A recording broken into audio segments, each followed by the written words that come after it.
నమస్తే, welcome to today's Telangana. నేను మీ మధు. తెలంగాణలో జరగనున్న జూబ్లీ హిల్స్ ఉప ఎన్నికల గురించి కీలక అప్డేట్ వచ్చేసింది.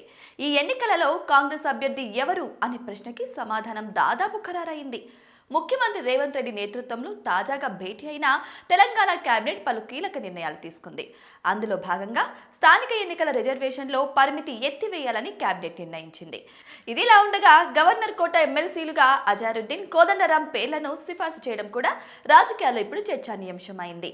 అయితే ఈ సిఫార్సుతో జూబ్లీహిల్స్ అసెంబ్లీ స్థానానికి కాంగ్రెస్ టికెట్ రేసులో ఉన్న అజారుద్దీన్ పోటీ నుంచి తప్పుకున్నారు.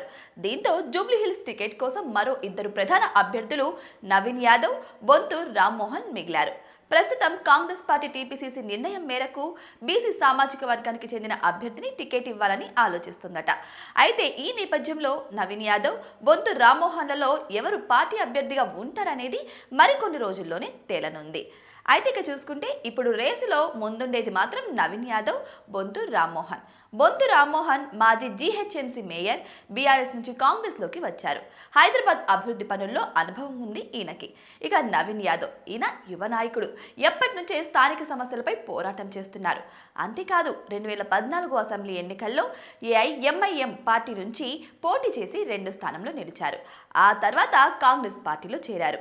ఇద్దరు కూడా బీసీ వర్గానికి చెందిన వారే. టీపీసీసీ బీసీలకు టికెట్ ఇవ్వాలని నిర్ణయించడంతో ఈ ఇద్దరిలో ఒకరిని అభ్యర్థిగా ఖరారు చేసే ఛాన్స్ ఉంది. అయితే వీరిలో నవీన్ యాదవ్ను ఎంపిక చేసే అవకాశం ఎక్కువగా ఉన్నట్టు అక్కడి వారు చెబుతున్నారు. అయితే 2023 అసెంబ్లీ ఎన్నికల్లో ఇక్కడి నుంచి గెలిచి ఎమ్మెల్యేగా మాగంటి గోపీనాథ్ ఉన్నారు. అయితే ఇటీవల గుండెపోటుతో మరణించడంతో ఉప ఎన్నిక అనివార్యమైంది. కానీ ఈ ఉప ఎన్నిక కాంగ్రెస్ కు చాలా కీలకమనే చెప్పొచ్చు. ఎందుకంటే రేవంత్ రెడ్డి సర్కార్ అధికారంలోకి వచ్చిన తర్వాత మొదటి ఉప ఎన్నిక ఇది. ఇక్కడి ఫలితం రాష్ట్ర వ్యాప్తంగా పార్టీ మనోధైర్యాన్ని ప్రభావితం చేస్తుంది. అంతేకాదు ఇది ఎందుకు కీలకం అంటే హైదరాబాద్ లో కాంగ్రెస్ కి కనీసం ఒక్క టికెట్ కూడా లభించలేదు. సో దీని కారణంగా ఈ టికెట్ కనుక కాంగ్రెస్ విజయం సాధిస్తే ఇది కాంగ్రెస్ కి ఒక మంచి పేరుని తెచ్చి సంపాదిస్తుంది. అంతేకాదు కాంగ్రెస్ నేతలకు మనోధైర్యాన్ని కూడా ఇస్తుంది. సో ఈ ఉద్దేశంతో కాంగ్రెస్ ప్రభుత్వం దీని మీద మరింత శ్రద్ధగా ముందుకు వెళ్తుంది. మరి వెయిట్ చేసి చూద్దాం. కనీసం ఈ ఒక్క టికెట్ అయినా, ఈ బైపుల్ కి సంబంధించిన ఈ ఒక్క టికెట్ అయినా సరే కాంగ్రెస్ ఖాతాలో చేరుతుందో లేదో మరి మీకేమనిపిస్తుంది? కామెంట్ బాక్స్లో కామెంట్ చేయడం మాత్రం అసలు మర్చిపోకండి.